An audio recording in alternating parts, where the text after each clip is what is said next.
I bought this 1400 watt smart Grid-Tie inverter off Amazon for roughly around $200 about a month ago, and I have yet to even try this thing. So in this video, we're gonna give it a shot. I'm gonna tear it open. We're gonna see what's inside. I'm gonna give you a rough overview of this specific model and what I think about it, and the pros and cons to this Grid-Tie inverter, and why I am personally returning this thing.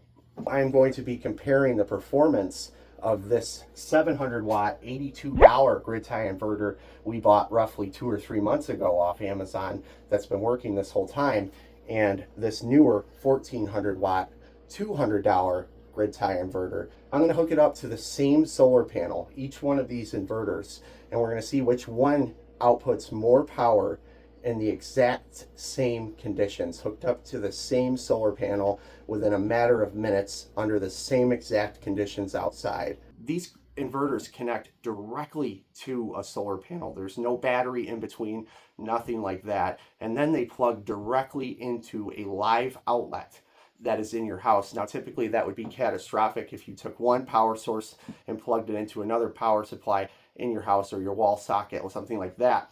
But these take a second, they analyze the sine wave coming out of your wall, they match that sine wave perfectly, and they backfeed power at a higher voltage into your wall, so your appliances use the power off this instead of the regular electrical company power.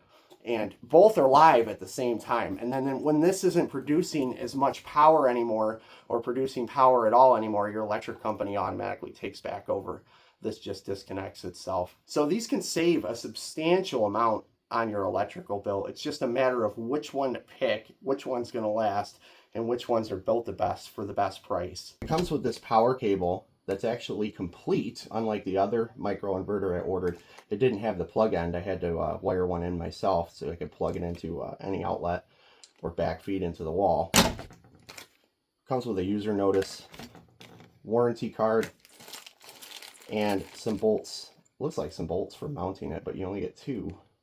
And there's 4 of these holes here. Let's get that out of the way. It's heavy. It's definitely heavy for 1400 watts. It's pretty heavy, but it's small, mind you, in my opinion, for 1400 watts, which tells me that if I had to assume, the smaller something is with its bigger watt capability, either they're lying about the output or they're really kicking up the frequency, and the higher you kick up a frequency, the more dangerous things become as far as longevity and reliability. This looks like extruded or rolled aluminum. It's not cast aluminum.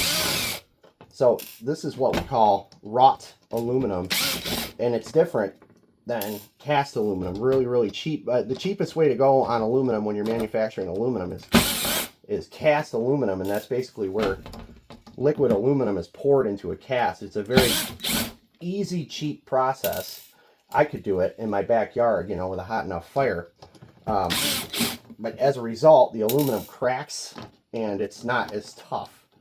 So when you see aluminum like this, I can see the grain structure in this aluminum. It's all going one way, and that's essentially what happens when they roll or they extrude aluminum. It costs them more to manufacture the aluminum like this, and this is a pretty thick aluminum plate. This is almost 1/8 inch right here, so that's really, really good for heat dissipation. I'll give them that. I wanted to mention this before we even look inside. As you see, we have 4 inlets for the solar panels, and they're just the quick connects. Bam, bam, bam, bam, bam, bam, like that. And it mentions on there that it's a 350 watt max on the PV input. So can it not regulate its own incoming wattage? That's a big question of mine. And they are so adamant in warning us that it's only a 350 watt max. I would assume that it cannot regulate its own incoming PV wattage. My panels are 400 watts, so that automatically already just makes this thing not practical for my application. All right, I found some writing here. WVC 800 watts. So it looks like they took 2 800 watt microinverter circuits and they just joined them in parallel with this wire here going between them. And it seems like this wire is real copper, at least. And it looks like you could go off either outlet. So you could go off this outlet hook your plug up to it, plug it into the wall, and you're going to get the combined power from both of these because they're wired in parallel. Or you can hook up to this side over here and you get the same thing. Right off the bat, comparing it to the 700 watt other micro inverter I ordered, that circuit actually seems bigger, which tells me that they've kicked up their frequency a little higher in this circuit. I don't like that. When you kick up your frequency higher, there's definitely more repercussions behind that, and there's more designing that goes into the circuit to kind of circumvent the side effects of kicking up your frequency. In a nutshell, if you want components this small with a power output that large, you have to kick up your frequency. It's a cheaper way to use smaller transformers, smaller components, and to manufacture something cheaper. That's why high frequency inverters are smaller and cheaper, because the higher you kick up your frequency, the more power you can pump through a smaller transformer. And you can see our transformers are right here. They're two small EI type transformers. It looks like two in parallel here, definitely two in parallel on each board. And they're actually pretty small. You see the size of my finger here. For 700 or 800 watts, those are ridiculously small, which tells me they're kicking up their frequency. I'm not going to measure the frequency coming off this thing, but I would guesstimate it at above 50 kilohertz. And it's not telling me anywhere what the exact frequency is. Maybe somebody that watches this eventually will know what frequency these run off of. You got a bunch of FETs. So these are MOSFETs, and I assume they're all N-channel MOSFETs. And right next to each MOSFET is a FET switching diode. I don't see IGBTs in here. I like to see IGBTs. In more expensive, well-manufactured inverters, you see IGBTs. IGBTs can handle higher voltage and higher amperage. They're just a far superior product, but they're more expensive for the manufacturer to buy and install. So on a lot of inverters, they just settle for MOSFETs. And typically 9 times out of 10, when these things burn out or break down, it's because of one of the MOSFETs has failed. These PIC microcontrollers here are the brains for the entire unit. One of them, I imagine, is responsible for reading the sine wave coming out of the wall, mimicking that sine wave and running the inverter function. And the other is for the MPPT, or the input solar power function, and trying to track and get the highest efficiency out of the solar panels as possible.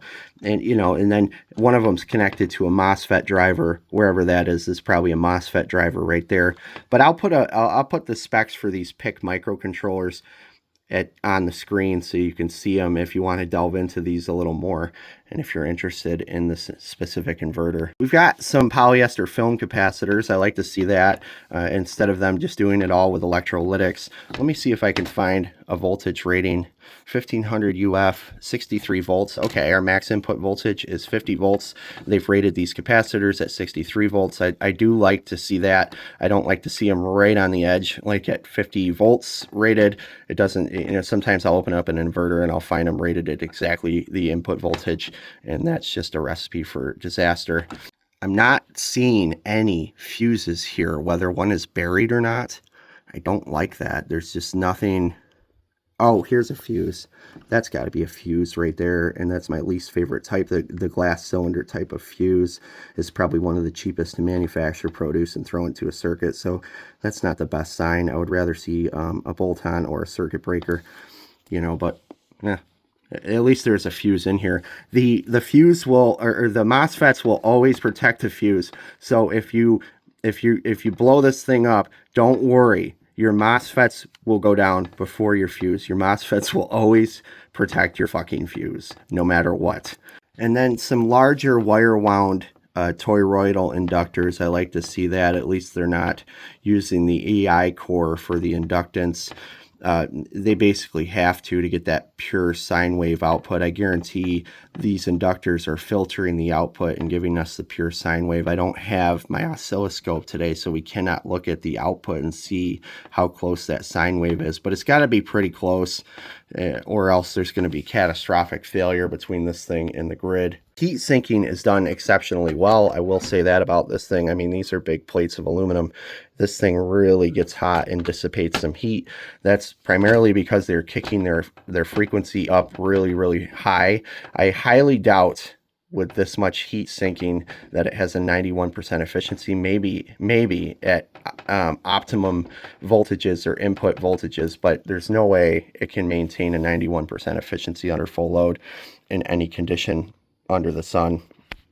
So this is kind of a crude setup, but what I have is my pre-existing Grid-Tie inverter right here that is currently producing power, and I've disconnected. I had two of these, both of these in parallel going to it. I disconnected one of them, so we have 385 watts as a max going into this thing. I very highly doubt one solar panel is producing that right now, more around 200 watts probably.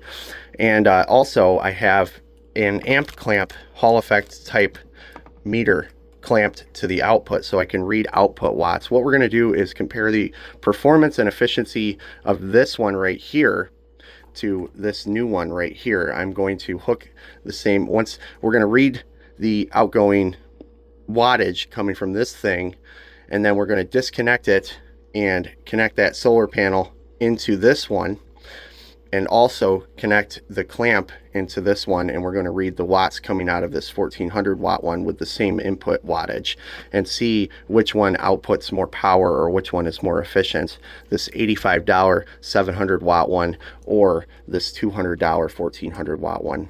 This is essentially an app on my phone that shows the wattage in real time being outputted by, in this case, the cheaper 700 watt $82 micro inverter, the one that I've had for months now, and this is over a period of 2 minutes and 10 seconds. So on this guy right here, we got anywhere between 75 and 120 watts in a period of 2 minutes and 10 seconds. Now I'm going to hook up the second micro inverter as fast as I can, and we're going to see what we get out of that one with the same clamp meter and the same app, the same input, everything. It's a bright sunny day. There's barely any clouds in the sky, so we shouldn't have much variation in our PV input voltage. All right, I just fired it up. It seems like there's a sizzling. I can almost hear a high frequency sizzling. We got a solid green light. Let's see if it's outputting any power. I have my Hall effect clamp right here. I've got it plugged in to an outlet, back feeding into the wall just like the other one, and I've got the same PV input or the same solar panel connected to it that was just connected to this one a minute ago for the same test. So the larger, more expensive $200 1400 watt Grid-Tie inverter would not exceed 82 watts, and I gave it a longer period too. I gave it 4 minutes, and it just would not exceed 82.5 watts. It dipped all the way down to 40 watts. It was far inferior to the performance of our cheaper $82 700 watt Grid-Tie inverter that I've had for months now. I was really kind of surprised at that. So are they lying about the MPPT function? Is it far inferior? I just can't believe the performance was this lackluster for a more expensive product. So what I'm going to do, just to be sure, is hook this one back up again, and we're going to see if anything has changed, if we're getting higher or lower wattage output with the same solar panel. Okay, we've got the same little guy hooked up with the same exact input. Everything is identical, same conditions outside, and we're going to look at this power output on this one for 2 to 4 minutes now. On this final test, once again on the smaller, cheaper 700 watt $82 Grid-Tie inverter, we got a maximum of around 110 watts and on average at least over 90 watts. It did dip down to like 60 watts for a split second, but it's still beating the more expensive, bigger one, which is just absolutely amazing to me, especially for the price. I will say this about the bigger 1400 watt inverter, its waterproofing seems significantly better. As you can see, we have this nice gasket all the way around. So if you were keeping these outside, I would recommend this one over the smaller 700 watt $82 one I got. So in conclusion, this inverter doesn't seem too bad. In an exterior application, I would probably choose this inverter over the other 700 watt one. Things I don't like about this inverter are the overall circuit size, how they paralleled those two 800 watt Grid-Tie inverters internally and basically join them together. I don't like the max PV input of 350 watts per panel because mine are 400 watt panels or 385 watt panels. That tells me that it most likely can't regulate its own incoming current.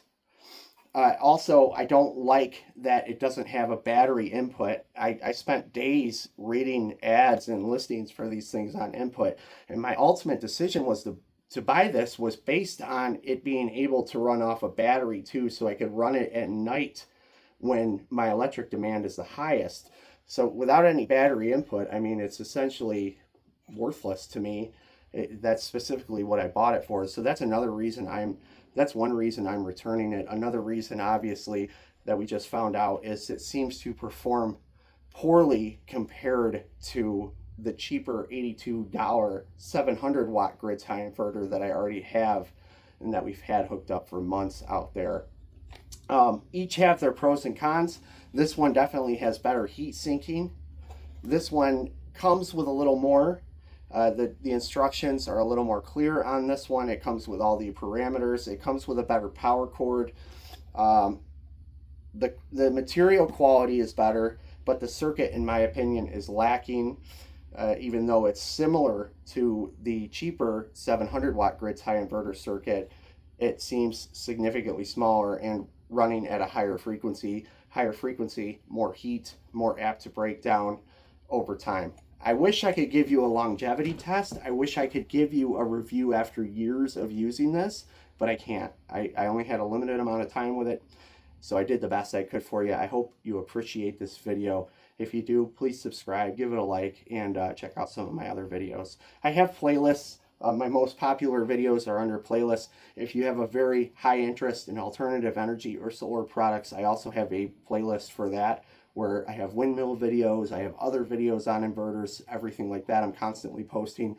The new focus of the channel is going to be alternative energy. So if you really like alternative energy or you're looking into this stuff for yourself and you want some feedback, please subscribe to the channel. I promise you the videos will get better and better and better. And I will be uploading a lot of them as I experiment powering my own house and knocking down the power bill. Our power bills here in New York are outrageous. They're just climbing all the time. So I have to find the best way to produce our own electricity on a budget. And that's essentially what I'm doing and why I'm buying, ordering, and testing so many of these products and seeing what's legit and what isn't, whether it's an inverter, whether it's a windmill, whether it's solar panels, whether it's batteries. We have a ton of videos coming out. Please stay tuned, and thank you for tuning in. Be impeccable with your word. Don't take anything personally. Do your best. I will see you on the next one.